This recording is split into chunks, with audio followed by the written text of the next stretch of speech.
folks. We're here with another deep dive of unfinished business.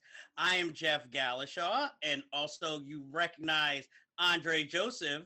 But you might notice we have a guest this week.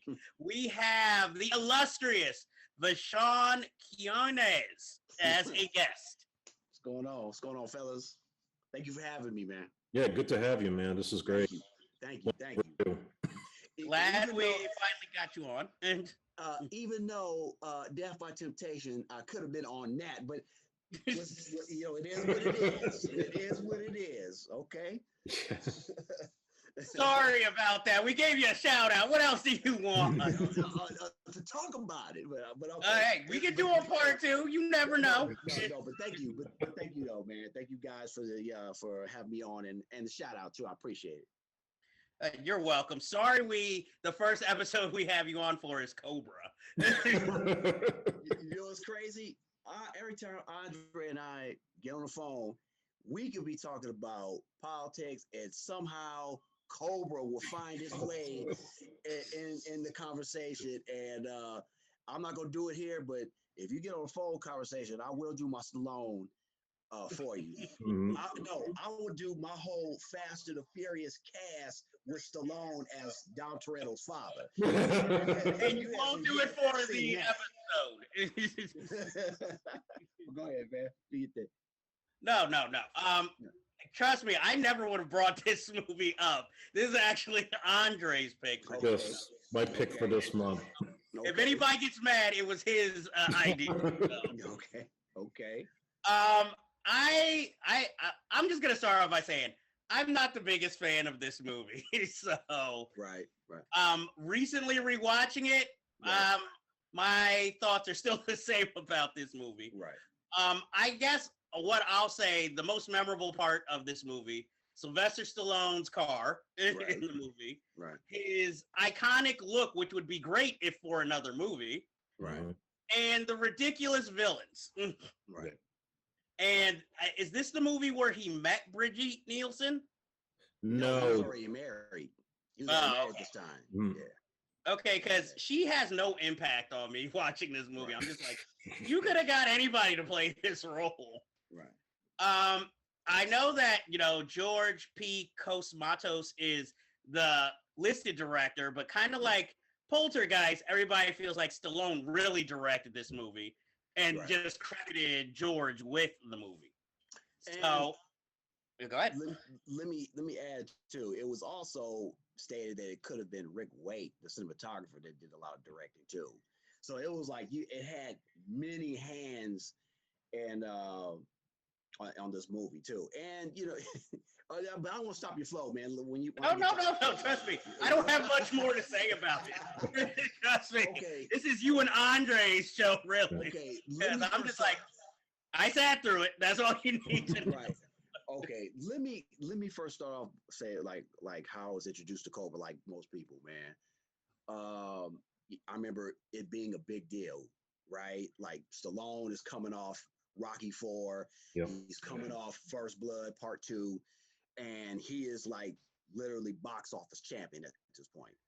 Okay. So it was a lot of hype surrounded around, Cobra and Stallone's mystique. Like, he has this entourage. Eddie Murphy too had an entourage, but it was 80s was the era of entourage. So I wanted to see it. I remember seeing billboards and posters by it, but I didn't get to see it at the movies. But I saw it on video. Some friends had it on video, and they brought it over. And I remember watching it, having an eerie feeling about it, like, this movie's sleazy, right? And I was living in Los Angeles at the time, so we're coming off Richard Ramirez. Mm-hmm. So it was like hitting home, like, man, the Night Stalker was still in the air. So I remember seeing it and like, I don't want to see this movie again. It was years later that I think it, came on cable, and I was kind of going through a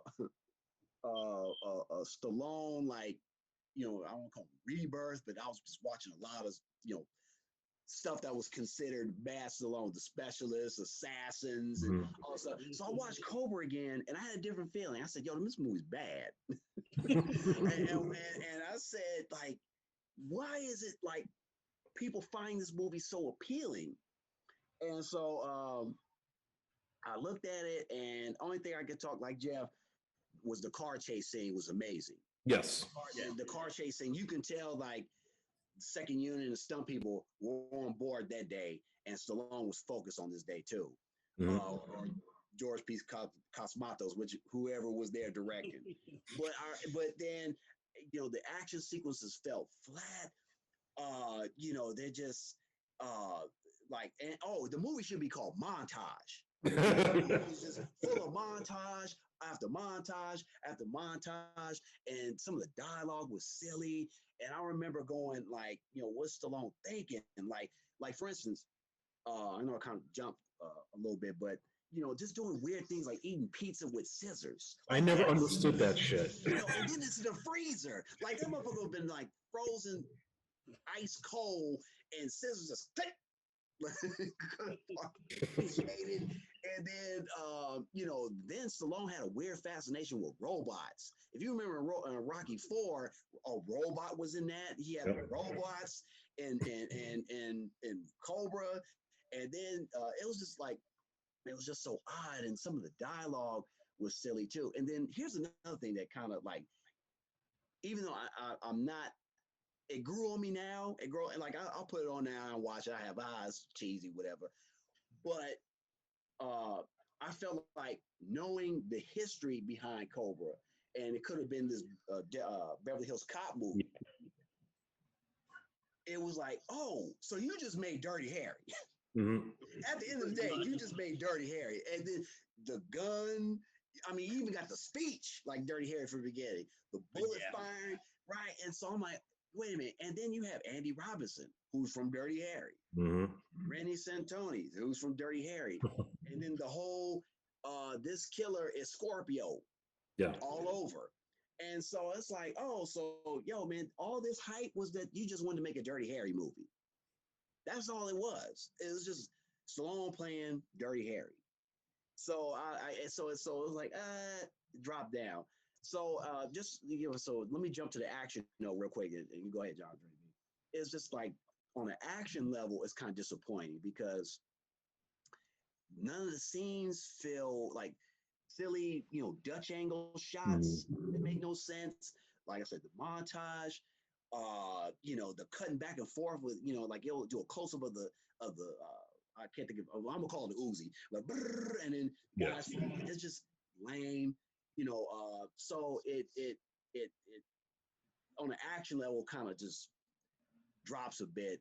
And people could say what they want about First Blood Part 2.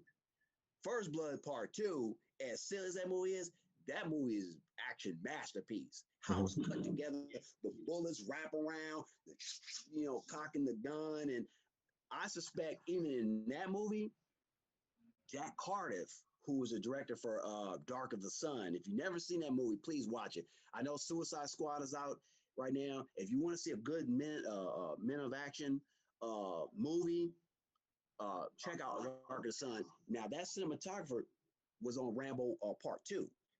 So I think he did a lot of shooting of that movie, not George P. Cosmatos. I can believe that. You know what I'm saying? So, all in all, Cobra, not one of Stallone's best, but it is, I'll throw it on it, just, it bug out like, Tango Cash or anything else, will probably get first dibs over Cobra. Anything over Cobra. But it looks great though. I think that's a plus. The cinematography of this movie, it almost feels, well, because both Stallone and Pete Cosmatos, one's Italian and Greek. There's a real European feel to it, almost like Giallo. Like the colors are red, blues. So it feels like also too Golan Globus, Israeli, so they watch a lot of Italian flicks as well. So it has a real European, because European directors, they always are trying to copy what Americans are doing. Mm-hmm. So if you remember in the late 70s when the spaghetti thing was spaghetti westerns was going out of style, you had a lot of Dirty Harry knockoffs. And, and Cobra feels like in that same vein as like this Italian cop thriller. Dig? That's it. All that mixed in with the Stallone vanity project. Mm-hmm. So let me give you my deep analysis of this film because it's actually pretty interesting. So Sean mentioned that this originated as when Sylvester Stallone was supposed to do Beverly Hills Cop. He was going to play Axel Foley. So I have some insight on this because I actually have one of the initial scripts that was written when Stallone was attached to play it. So if anybody doesn't know the story with Beverly Hills Cop, originally they wanted Mickey Rourke to play Axel, and development was taking too long. He ended up doing a Pope of Greenwich Village. Now, Stallone had just done Staying Alive, the Saturday Night Fever sequel. He directed it, and he was under a pay-or-pay contract. So they gave him the Beverly Hills Cop script. He said, okay, I want to do it. And he had this vision of taking that character and making it Bruce Springsteen with a badge. And both him and Martin Brest were talking about not making him like an over glamorous kind of character like you saw with the later Rocky movies. They wanted him to be like a stripped down, tough Detroit cop to clash with the Beverly Hills establishment. But what Stallone did was they already knew they wanted to make this a comedy, but he decided he wanted to turn this into a full-blown action movie. And the script, the plot's the same, but it's more violent. There's a big giant car chase in Beverly Hills with, you know, cars like Rolls Royces and Mercedes getting smashed up.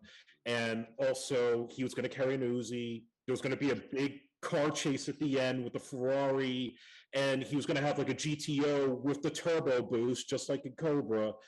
And all that stuff was just way too expensive to produce.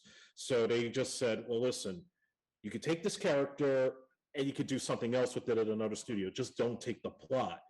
And then somewhere along the way, he found his book, Fair Game, by Paul Grossing, which later got made into a terrible Cindy Crawford movie. Yeah, and Stallone, for whatever reason, bought the rights to the book, decided he wanted to put his name on it and say that he wrote it, and then lost that battle. And I guess coming off of the success of Rambo, where in the 80s, everybody loved watching action movies with big body counts and a lot of bullets and explosions. He just threw up this script that was all of that and really not a whole lot of substance, and still make it like Dirty Harry with a political message about the justice system. And I believe that he was insanely jealous of Rutger Hauer when they did Nighthawks together. And a lot of Stallone stuff was cut out of the movie because Rutger Hauer did all the cool shit. He was blowing up cars, he was shooting up people with Uzis and doing all this the cool stuff that the people like, where Stallone was just a pedestrian detective. I think this was like his little fantasy to kind of get back at him and do a movie that was like all out action and expect that the audience was going to check it out. But right before it came out, Top Gun was released. That was already getting big numbers. So Warner Brothers panicked and they cut out 50 minutes worth of footage. Some of it's on the TV broadcast. I remember the first time I saw it was on Channel 9, fully censored. And then the rest of it, you know, was kind of lost. There were like some extra bits of violence and some subplots that were eliminated. Like Cobra had an ex-girlfriend that was killed by a serial killer, apparently. And it's kind of hinted at one point in the movie. So all that stuff was put aside to make it a full-blown nonstop action film. And I think the main reason why it doesn't work is Stallone himself. Yeah. Because as cool as he looks with the car and the glasses and the matchstick, you got to remember, Rocky Balboa, what's his arc? He is a bum from the neighborhood who's a good fighter who just wants to go the distance. Everybody in America can relate to that. Rambo is a Vietnam vet on the run from the law and feels injustice by fighting a war and being treated like shit by the people. And people can relate to that too, especially as we looked at Vietnam vets differently by the 1980s. And we had this Americana feeling. With Cobra, he is so over the top to the point where, like you, well, yeah, no pun intended with that. That's a whole other deep dive in itself. Right. But, you know, he just like, how can you relate to a guy who cuts his pizza with garden scissors, has a Merc that with a turbo booster, doesn't really do anything else in his personal life, and then you bring in Bridget Nielsen, who like easily falls in love with him because that was his girl at the time, and they were making out half the time making the movie, Right. and just he was so out of a comic book. It's hard to relate to this man, and that's why I think the film failed because there is nothing grounded for the audience to be able to get behind him. Oh, he kills a bunch of bad guys and a bunch of serial killers on screen, but even the serial killers have no humanity. It's just, oh, we just kill for fun and to get rid of weak people. And even Brian Thompson was like constantly asking, hey, what's my motivation? What's my backstory? It's the one wouldn't give it to him. Right. And it's not until the end of the shoot that Cosmatos is like, oh, you would have done better if you listened to me. So yeah, this whole shoot was like probably a lot of people on cocaine and steroids, and they just thought, hey, we got a hit. Just sign the check, and here we go. We'll do our car chase and our explosions. So that's Cobra in a nutshell. I agree. I have nothing. I do not disagree. There's no motivation. There's no ideology. And even in the first scene at the supermarket, this guy's supposed to be shooting people. He shoots around people throughout most of the scene. He only shoots one person, literally. And that reminds me too, the late Richard Donner, rest in peace, he said to Stallone when they were making Assassins that Cobra had the best 10 minutes of any action film at that time, and then the rest of it went downhill. Well, yeah. God bless, Richard Donner. Yeah, it's like, dude, no, Lethal Weapon had probably best 5-10 minutes, and then the whole movie was great. I mean, but Cobra, I mean, look, you know who did Cobra better? Maniac Cop 2. Okay. Because the opening sequence to Maniac Cop 2 has Marco, the actor who was in Cobra, sticking up the grocery store. Yeah. I guess in Maniac Cop 2 he was sticking up a liquor store, but that movie had a perfect balance of action and horror. Perfect balance. Yeah. You know what I mean? And the car chase scene in that movie could rival Cobra. And what's my man's name who directed that movie? William Lustig. William Lustig probably didn't even have the same amount of money as Stallone. No, never. And made an amazing movie. You know what I mean? So it's like, yeah, it kind of, Cobra is it's an interesting movie, man, because it doesn't know what it wants to be. Now, I think, if it did some tinkering, it probably would have been a better movie. Or at least halfway decent. If you had had like you're saying, the villain should have had some better motivation other than, being we are the future and you killing off random people. I think like, oh, dude, like if you could have had like some, because okay, behind the scenes, Brian Thompson was talking about Stallone about what's my character's motivation, and Stallone kept saying that he was Hitler or he was doing stuff like Hitler, right? I'm thinking like, well, okay, you could have made this dude a white supremacist and his gang be Nazis in California or something, which was that was going on, and I mean it's still going on. It ain't left, but you had a rise of these extremist Nazi types, especially throughout various areas throughout California. You could have touched on that. There was a whole Satanist thing that was big. I mean, just so much stuff that you could have had in the movie, and it's just missed opportunity. And and Stallone is hammy. Yeah. You could just see him walking in and saying, "Hey, we're gonna do it my way." And it's like, hey, what about the script? Man, fuck the script. I'm Stallone. I do what I want to do. If I feel like putting a match in my mouth, I'm going to do it. I don't feel like wearing these sunglasses, I'm going to do it.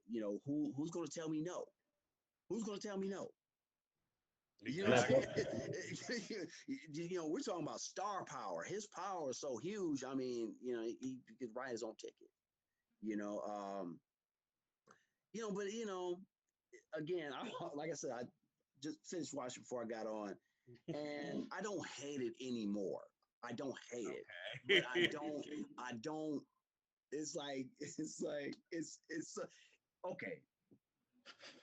There's a scene in there where he drives his car and he hits the cholo dudes, the essays. The infamous. And he rips, and there's a microphone there. You know what I mean? It's like little things like this just aren't addressed. You know, you would think, like, hey, you gotta take that mic off, or, it's just a lot of things not explained. You know what I mean? And but for what it's worth, man, like I said before, the cinematography is good. Like if you watch the Scream Factory version, Jeff, don't buy it. Just borrow from somebody. Okay. if you watch it, you go, hey, you know what? If they had a solid director, it could have been some real motherfucking good fucking movie. Yeah. You know what I mean? It's like, damn, the reds and how it looks like. Dare I say Tony Scott? Because we're gonna get into that in a minute. A Tony Scott movie. It had that lush feel, but we all know, if you don't know, Jeff, there's movie beefs, because Beverly Hills Cop 2 was beefing with Cobra. Yep. So, really? Yeah, Beverly Hills Cop 2, there's a couple scenes. Well, one, we found out that Tony Scott was having an affair with Bridget Nielsen. Right. Ooh. See all the stuff I'm just learning. Wow, what? They're divorced. Yeah, and then also too, we know that Cobra could have been Beverly Hills Cop, but now Eddie Murphy has it. And then the scene where Billy, he has these guns behind the door, and you see a poster of Cobra. Yeah. Oh man. You see a poster of Cobra, and then Eddie Murphy's on the phone looking like, shaking his head like, oh Lord. And then there's the infamous scene where Taggart shoots no, not Taggart, but Billy. Billy shoots the rocket launcher. The truck. And then Taggart goes, fuck Rambo. Mm-hmm. Right, so because that Beverly Hills Cop movie was more like what Stallone wrote for the first film. Right. See, it makes me want to go watch Beverly Hills Cop 2 more than ever see this movie again. Let me tell you something. Beverly Hills Cop 2 is in my top 3 of Tony Scott. It's a fun movie. It is, yeah. So, and then Tango and Cash, which I watched today too, throws shots at Beverly Hills Cop. Mm-hmm. Oh man! So he goes. There's a scene where, what does he say, man? He goes, "Oh man, you guys think you're, what are you, some type of Beverly Hills WAP?" And then, look, Harold Faltermeyer is on the score of both, Beverly Hills Cop movies, Tango and Cash. And then there's a line in there where when Stallone and Kurt Russell are breaking out of prison, Kurt Russell says, what took you so long? Did you stop for a Danish? Oh, yeah. He goes, I hate Danish. Mm-hmm. That was a dig at Bridget Nielsen. So there's always been like this, ongoing capping between each other, these films. But yeah, if you get an opportunity, man, Beverly Hills Cop 2 is a visceral, lush music video style. Basically, Tony Scott is the daddy of Michael Bay. Let's be real. Mm-hmm. Yeah. He birthed the Michael Bays of the world and Simon West with that style and then lush colors, and you know what I mean. So, but yeah, that's it, family. Yeah, less said about Simon West, the better. Hey, I found something about Simon West. You guys didn't probably know. Simon West directed Rick Astley's Never Gonna Give You Up video. Oh, I didn't know that. I didn't know that at all.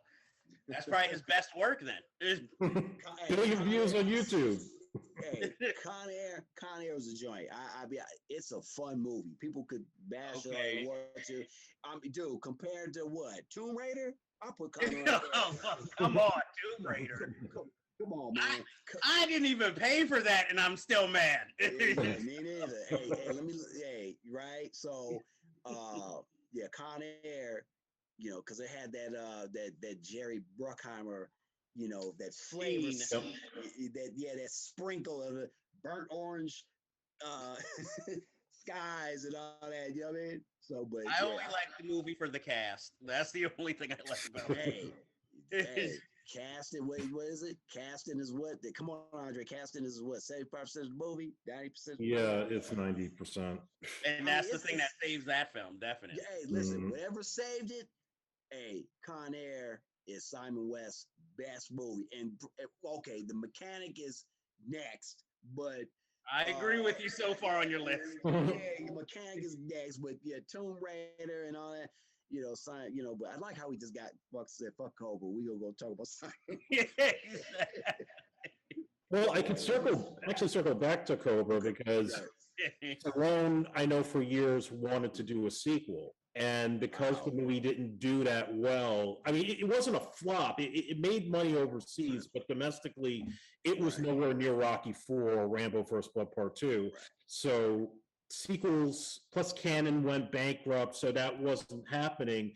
But in recent years, he's been teasing about maybe going back to it, either as a Netflix series with Robert Rodriguez producing and not having him in it, although I'm sure he would work his way in. It would be about the quote unquote zombie squad if you were able to do it.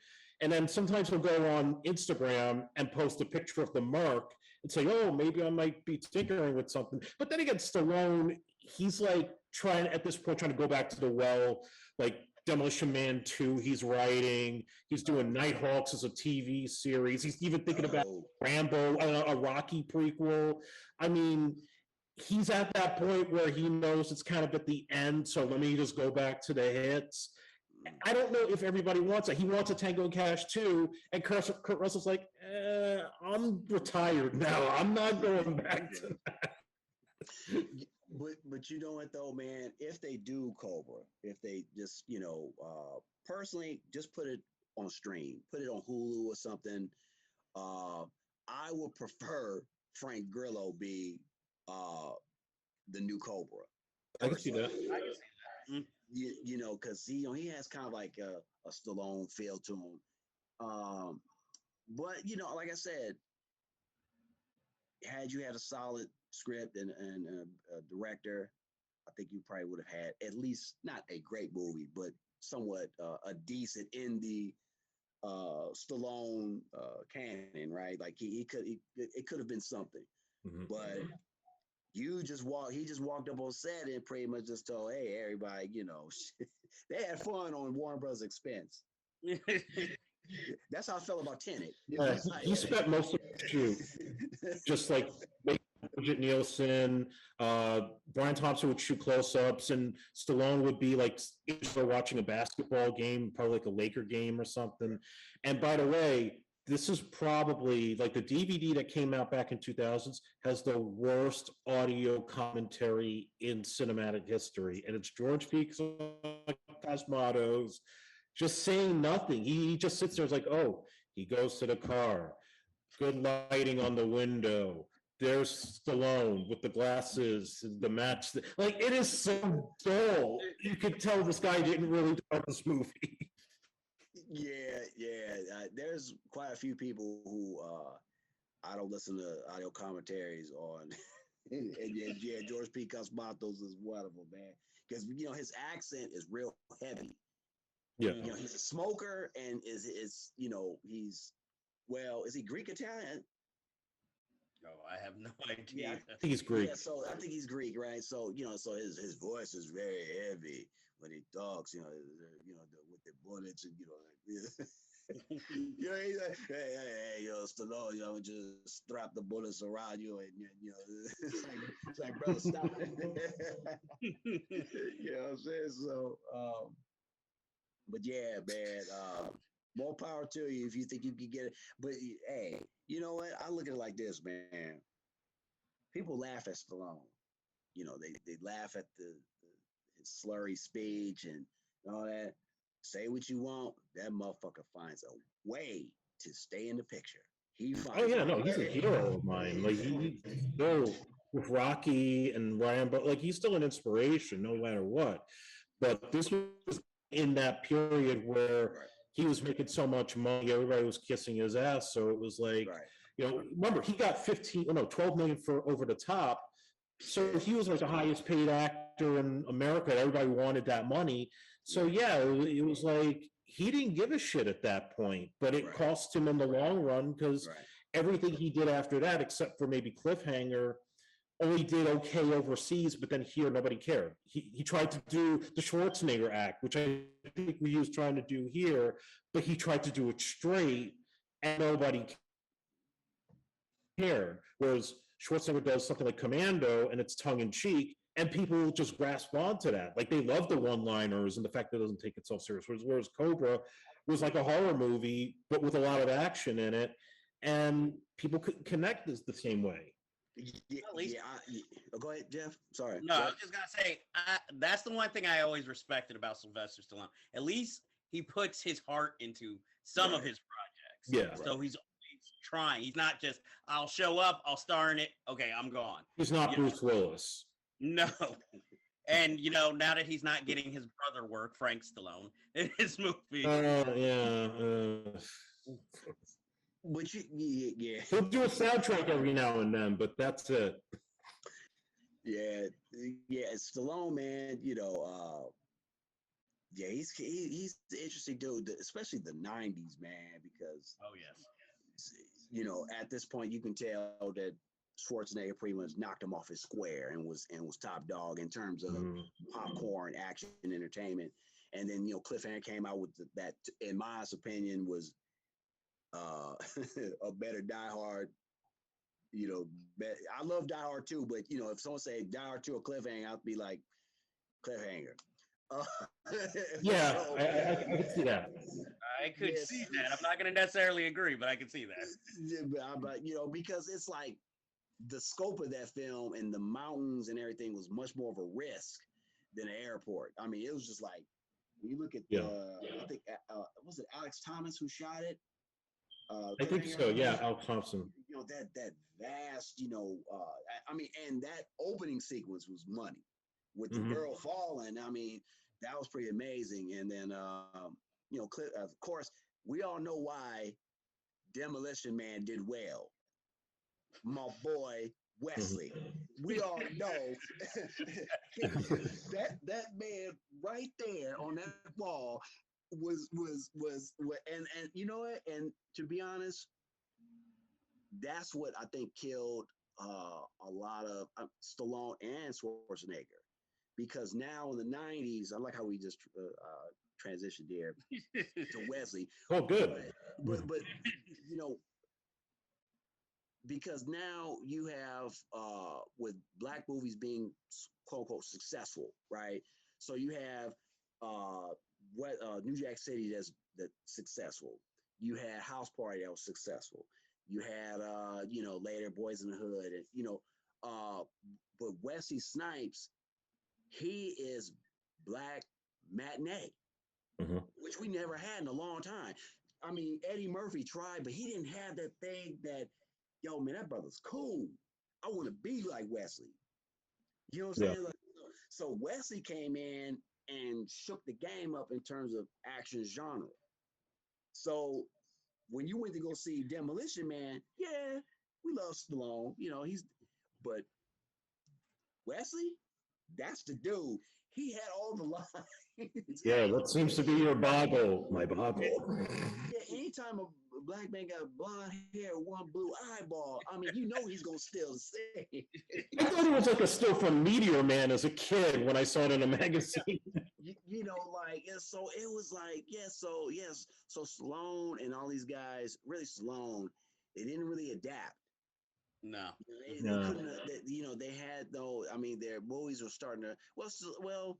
You know, I always say the last good movie that Arnold Schwarzenegger had was really Eraser. Mhm. For me, you know, it felt like vintage Arnold, and then some of the stuff afterwards was like, you know, Collateral and all that, but Collateral Damage. But yeah, Stallone had a hard time trying to find himself. Yeah. You know, you know, it's like, yo, man, you know, you're kind of like the old uncle now. Now you got new guys. Yep. Come think about it. Wesley, Larry Fishburne, or Lawrence Fishburne, but back then he was Larry.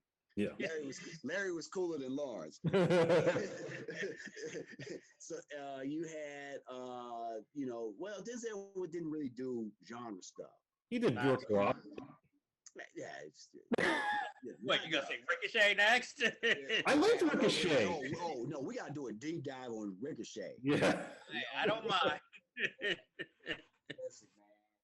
Hey, what are we talking about here? So, Talk about a crowd pleaser.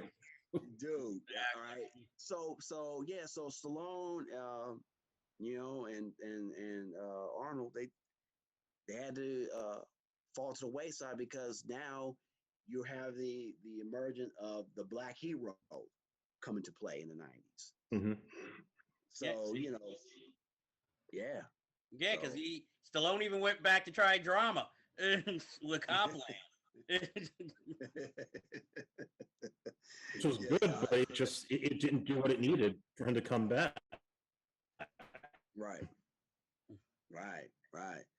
And listen, I know we're jumping. Oh, I'm jumping, but look, yeah, you know, even like Seagal, you know, he was starting to fall to the wayside too. But what was saving him? DMX. Yep, eggs and wounds. And Ja Rule for one movie. Yeah, he thought Ja Rule was going to save his ass. So it didn't happen. You know what I mean? So yes, you know, yes, but more power to Stallone, man. You know, he always finds a way, and you know, this Cobra, I'll bring it back home, man. But Cobra is okay. I will recommend to watch it personally. I will recommend it. As if my feelings aside, no, I know I see Jeff over there rolling his eyes. Feelings aside, you have to watch Cobra at least one time. This is say, oh my God, this is so odd of an action movie. You know what I'm saying? That okay, once you got out the system, okay, you don't have to see it again, but you have to at least give it one viewing. Yeah. You know, I would watch it at Alamo Draft House just to watch the car chase on the big screen. That's it. Right. I'd watch it at Alamo Draft House just to watch it drunkenly. Me too. You know what? Like, I think it will play like a good midnight movie. If you had a real crazy crowd, Yeah, and you're in there, and who knows? Sometimes that may change your perspective on the movie. You know, it's like right that wow, man, the audience is really into this, and you know, I'm having a good time just being with the audience and enjoying it. So, but yeah, Cobra 2, snake bite. Snake, I don't know, man, but yeah, you know, and you know, he finds ways to pull it off. Like I'm thinking, Rambo 4, like really, he found a way. Rambo 5, I mean, he cut his hair riding horses. Yeah, I'll be like, hey. And that was a missed opportunity too. Oh yeah. But the rest of the movie was just like a Taken knockoff. I was hoping that it would have gone because how he pitched it to us was that it was supposed to be like a Western. Right. It was supposed to be more like a Western, and it could have had that feel being in Mexico, you know, vast, you know, I don't know what to call it, but you know, the dirt roads and you know the Mexican cartels and the horses and all. It could have really been spaghetti western Rambo, but you know, again, it felt like Lionsgate, or could be him, to you know, chop it up and just get to the blood and guts. Yeah. Yeah, make it more commercial. Stick with the farm. Yeah, just didn't work for Right. me. Right. Yeah. So, So hey, so Jeff, come on, man. I know you got some more ammo over there. Yeah. I don't have ammo. I have hard truth. So, Hey, that could hurt too. well, Just I like a mean, bullet. I wouldn't mind. I wouldn't mind seeing the extra 40-minute footage version that I know some people have bootlegs of, because then maybe I could see more of the horror concept, and then maybe I can enjoy the film. But like I said, just watching it, it just feels like such a vanity project, where it's just like you just wonder, do you realize how ridiculous some of this stuff is while you're making it, or are you just going along with it because it makes sense to you and it gives you the best? Because it's sort of like, even when he tries like one-liners, it's just like, this is so weak. There's so many other things he could say that would be funnier. But he's just like, oh, well, maybe you should think about that. Or you should eat more vegetables, some fish and rice. Like, you just cut up a pizza with a scissor. How you going to tell anybody about nutrition? Bro, And, I don't shop here. and why is everybody so sweaty? I know it's LA, but damn. Like, every scene is like somebody's dripping sweat. It's like, It was shooting at Huntington Beach. It's cool down there. Okay, to be fair, right? What I took from that and the whole, you know, thing of them being Satanists. Again, this is just my thoughts on this. okay. Maybe George P. Cosmatos and whatever ghost filmmaker that was there today wanted LA to feel like hell. It was literally hell. Okay. You know I'll what give I'm you saying? I'll give you that. But then why is Stallone wearing a long coat throughout? Well, I It's a mean, Christmas movie. look at like this. Look at You like don't see this. the Christmas trees in the film? Yeah, I know. See, again, right? That obviously didn't make sense. But like again, this goes back to those Italian type movies. They watch so much American stuff, but they don't have the was the word, the American milieu, or understand American like traditions, like, Right. oh well, the Christmas thing worked in Die Hard. We gotta put that in there because most action pictures have Christmas scenes in them. Right? So, but what I took from that too, with the long coat, you know, action movies are always going to be, you know, derivative or part of a Western, no matter how you look at it. So it's the Western comes into town and cleans house. We've seen that one. And if you look at the spaghetti Westerns, a lot of those motherfuckers be in there sweating so hard, profusely. But when they got on a duster, right? It's just like, you know, and their skins look bad, you know. So I just think that, like I said before, there's a real European Italian thing to his movie, and there's almost like it's like a Western, like it's like an Italian Western or Giallo. Okay. All No, three of that them. would, Giallo, well, that Western, and Euro crime, all thrown into one big pasta. that would explain the custom knives that they use throughout. Right. You know, so yeah, so it was yeah, that the montage was killing me, man.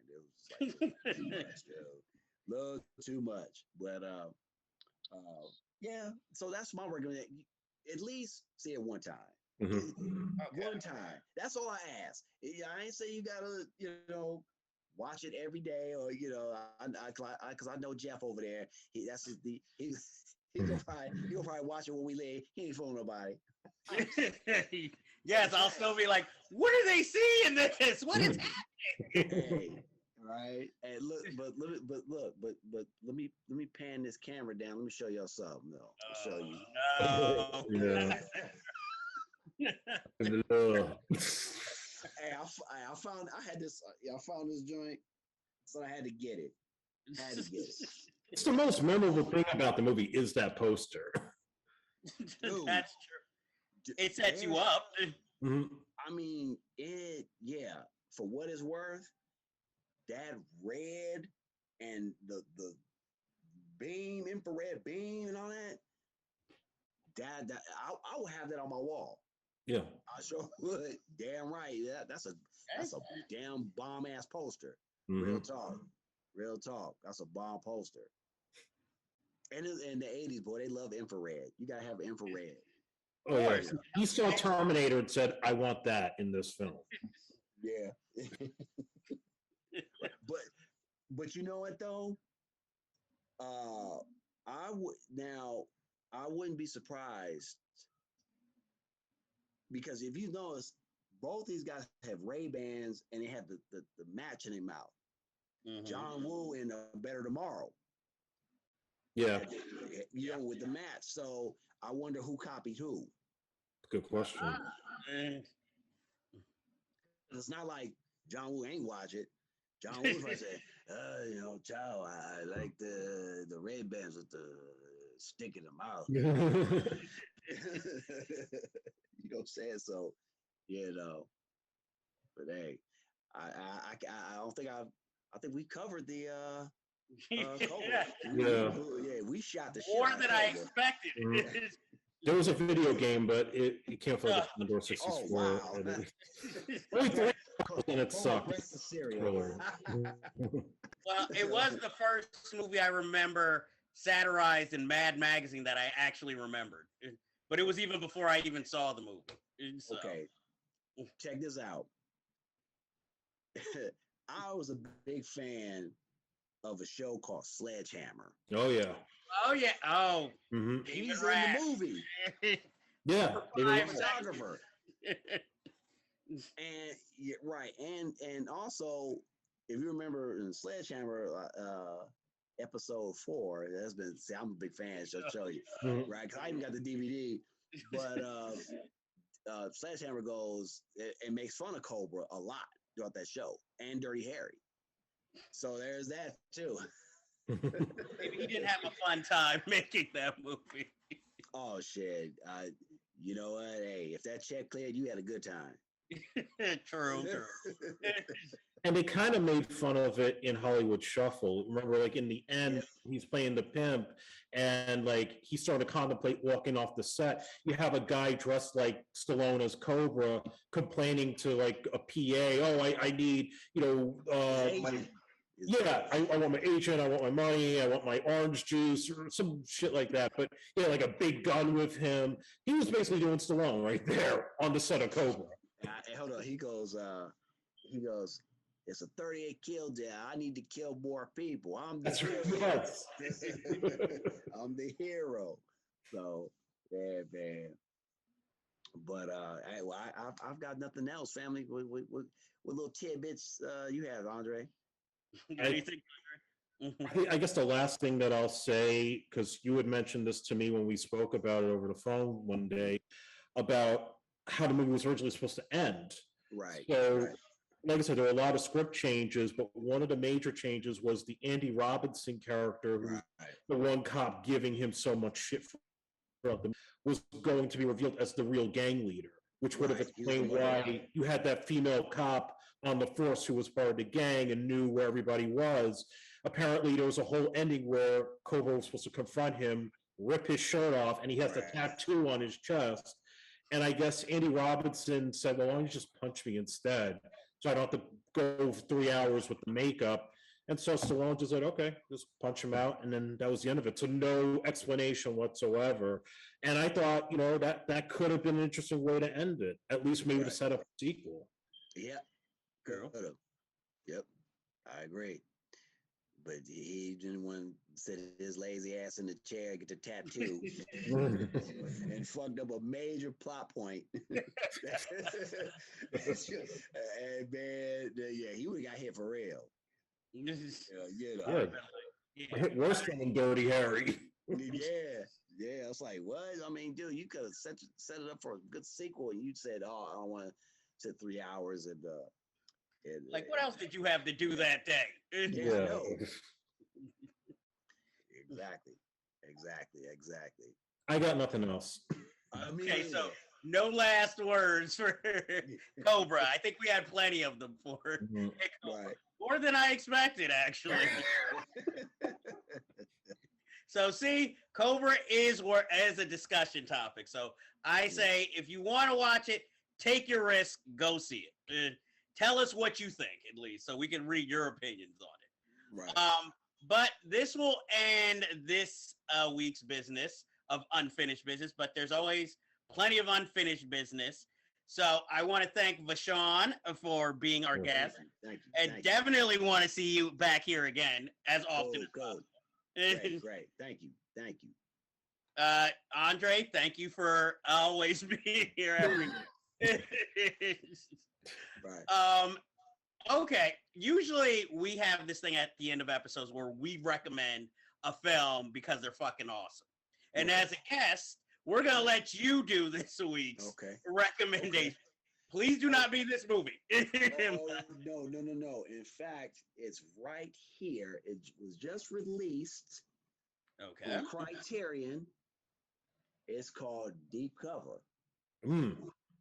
This is my recommendation. One of the best neo-noir crime films set in Los Angeles from the 90s. Bill Duke, Bojan Bazelli as a cinematographer. Larry Fishburne, not Florence.